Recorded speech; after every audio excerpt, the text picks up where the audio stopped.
Ọhaneze ndị Igbo na-ege ntị ekenekwa m unu tata na ya bịakwana ka isi abịa ọzọ. O video mmele nwetara unu mgbe gara aga na-asị unu na those women na-aje harasị afada mekwa n'ihe ọjọọ that they should go and apologize. Amara m na my view was shared by another person, which is video na afana kuwe, but yes, ha mejọ fada. The truth must be told. Truth must be told. The house of God shall become a house of prayer, not a house of entertainment, not a house for gambling, not a house for how can you as a person, as a mother, kuna na chozi oppress father ko nwelu mozo unu ji alolo unu feel unu yeji awe me oppress father? I'm seeing this as a witchcraft orchestration. Mwanya I try to oppress and orchestrate something in the house of God that is not supposed. Ununa na ekunu ewebata nkwo mfọdụ na asị na father kwesịrị react na father bụ mmadụ before obolo father. They are men before of God. This is who they are. They are men before of God. So because in that no one asking na father men come cause from here father men. If those women had obeyed or had adhered to the instruction of the church, this thing I can't hear me. This thing I can't hear me. They should go and apologize to father. They should go and apologize. This is how a generation should because now they basala. And now they complete. This is how simple how a generation should because this is it. They should come to a round meeting. Or naka another video. JJ Bulana. Your father, ka father fair ham million sonisi. Because Milene Melana, father is a responsible representative of Jesus Christ and Afonya in that territory. No matter how bonoso kwa nyame, no matter what, you shouldn't have made father to violate and to react. Unado father na akwa, father na do no na akwa. Organizing unenwezi respect. Unenwezi kwa logo. Mande pota me vida from domain na bia me video say fade fugono ko si ade no with omonwanye no monwanye makuna no ron na aforo home na mara ndi no nwanye na gabiga fada biko na nyi fada ni ye nwendide ye nwe nke ozo no obono outside here me that you know father don't have business with you people outside the compound. Do what you want to do. In as much as that house has been dedicated, that parish has been dedicated by bishop millions of blessed at that church before we don't run one officially. You guys must see the rule of that father in that place as a chief governing territory of that place. Those women, they should go and apologize to father. Despite the fact that most people now for father is so common, father brought common. A reverend father is not a common. Let them go and do what is right. Kita, the earlier the better. They may forget, but the law governing this earth and may not forget. We never forget. No question a marama na hold the eba. It is of Okumaka and Moro Kada who automatically turn the dry ground for you to match up. No, you must pay your consequences of ignorance. You must pay for it. It's certain. So now in this video, good morning, good afternoon, and good evening, depending where you're watching me from. I still remain your brother, Igboland TV. Because ndị nwunye anyị na ndị nne anyị na St. Mary na Ụmụokwe Enugu steeti unu ka nji maka ha wee bịa tata. Biko ihe afara mere n'ụlọ ụka ọ na-achụsasị unu na-apịawasị bọtụrụ. Owe ihe dị iche na ihe a Jesus Christ mere mgbe ọ nọ n'ụwa. Mgbe ọ batara wee fụ na ya ji ụlọ ukwu ya wee na-azụ ahịa, o wee mmiri belt dị ya n'ukwu wee na-apịasasị ma ụmụ nwoke ma ụmụ nwaanyị nọ n'ime ụlọ ụka. Gwa m ihe dị iche na ihe a na ihe afara ame kịta. Afụkwu nke ụmụ nwoke ndị di anyị bịa ka abịa zọ ndị nwunye ha wee na-arụ fada aka n'ọnụ n'ụdị na ha na-echi fada warning. Hey, ife mebiwo. nwoke ibe ma ọnwụ ha na fada ahụ na-ejide ya ka ha na nwunye unu na bed ma ọnwụ na afọ ya ka ọ na-enyo nwunye unu ma o repu nwunye unu wee join ya wee mee fada humiliation dị otu a jekwenu ya mgbaghara.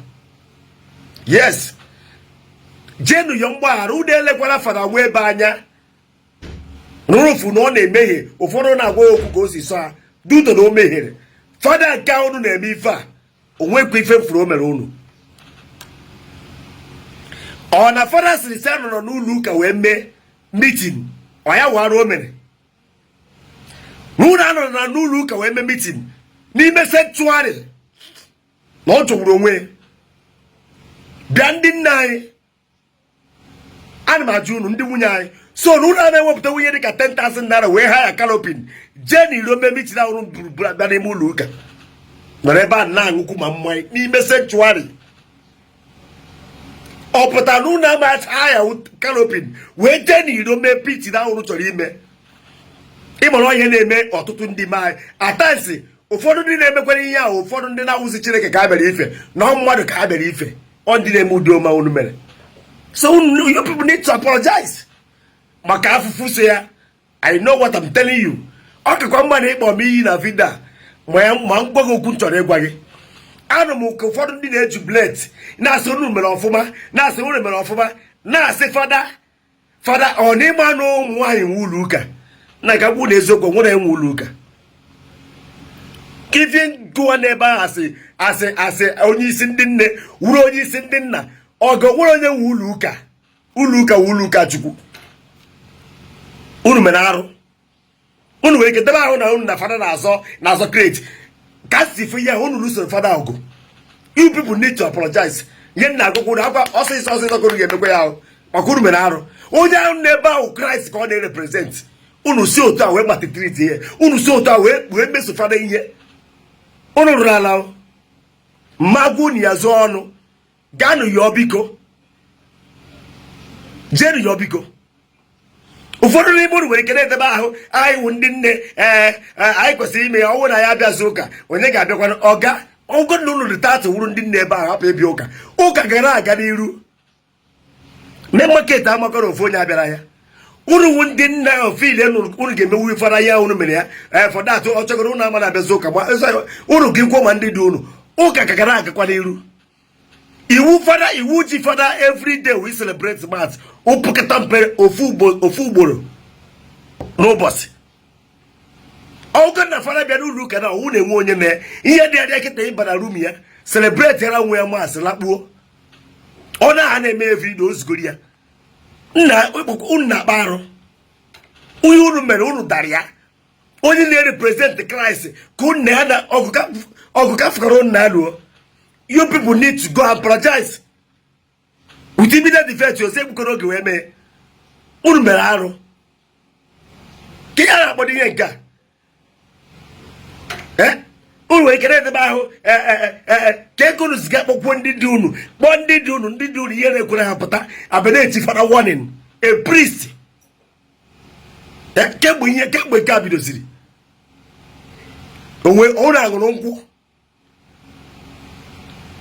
ka idebara enwere ike unu na-edebe ahụ after all n'ụlọ fada arụ na unu tiri ego ahụ unu na-etiri ọfara ka unu na-etiri ka Kraịst ka unu na-emere ya. Ihe ọnwụ na ime n'ihi Chineke wu Chineke ka imeri ya na dọọ ga-ebless gị ka uche anyị dị ife anyị na-eme o like mụnwa kịta ama m na mgbe a na-arụ Paris Bridge ebe nọ bụ before eso m wee tinye ego nke m ama echefu na onwe mgbe m bute 10 bag of cement nke m ama echefu ntefukana ego ndị ọzọ mechefu nke a mara ọ bụrụ bụ garanti ịbatara ụlọ ụka zuzo ezu. Otu a nnọkịta mfile enwere ka ọnwụ na nsocha even the name made dedication my child Paris Bridge bịa be m mara ọ bụrụ garanti ọnwụ ya ga-emezi mba n'ụlọ ụka nọ n'ụlọ ụka na apị fon n'ụlọ ụka enwee chọọchị wada pụtara na fon ahụ mmemere mkpọtụ mme hapụ ya dị fon mana ị nwere ike debe ahụ akwa m rụrụ ụlọ ụka fara akwa m so wee rie ụlọ ụka nwaanyị ojiga nara fon a ị nwere ka jiri ebe ahụ donosas wada ọ ga ime ya arụ ka ị na-eme iwe ezigbote ego ime ya ọ bụrụ Chineke gị bịara ife rada ị bịara ife mmadụ ife mmụọ ka a na-eme. Ibi ụka kacha ụka gị laa be gị ebe ahụ ụrọ be gị onwere nwe ime ụlọ ụka anyị pichakọ ndụ ụwa nwụọ echi Paris ka remain kwa Paris ebe nọ before nwụ Paris ebe a awụzi nwụbụ memba na Paris apụọrọ akwapụkwa m side ahụ kịta ụka ha nkara agakwa akara arụkwa ụlọ fara na-eme ihe ego ebe a 24 hours with not man dị na anọ ya mama anọ ya ka ị na-emedi anyị ihe nke a ụmụ nwaanyị unu emetakwa ya jikwenu ya biko yes unu dara ya that's why o ji adị mma ịbịa n'ụlọ ụka kwado nwoke ugwu imechaa ụkacha ụka gị laa ị na-asị ka inyo ihe dị n'ụlọ ụka isi gị ya akwa nwụ yes maka nna m sị na nwaanyị ọwụwụ na hụlọtara ala ka ọ fụ ebe o si anyị mamịrị ebe o jedebere ya mara ama na isi ya akụrụ ala nwaanyị ọwụwụ na-ehulọta ala ka ọ fụ ebe ihe o ji anyị mamịrị jedebere nwaanyị ahụ isi ya akụrụ ala na dị gị mara amara awụ na onye ọrụ na-achọ ịfụ ntị ya na-ejighị ugogbo nwere ife ọzọ na-achọ n'azụ ọ ka nsị ka ngwa unu gaanụ is too early gaanụ yi ọfọdụ anụ mgbaghara kịta before dị too late before dị too late o kwere isi nji ekwu ya maka na unu emetekwe ya unu dakwara nke a jenu yi ọfọdụ is too early na ije yue maka unu emete ya onye na-represent Christ kunu sota wee treat it is very bad ọ ka nsị ka kwuo ife sokwa ya ikwuo mana ama m ife nji akwụ ihe a aka nwa unu na-ebido TV onye amena ụga nwa agụ atọ mụ na-ebecha nwoke emesịanụ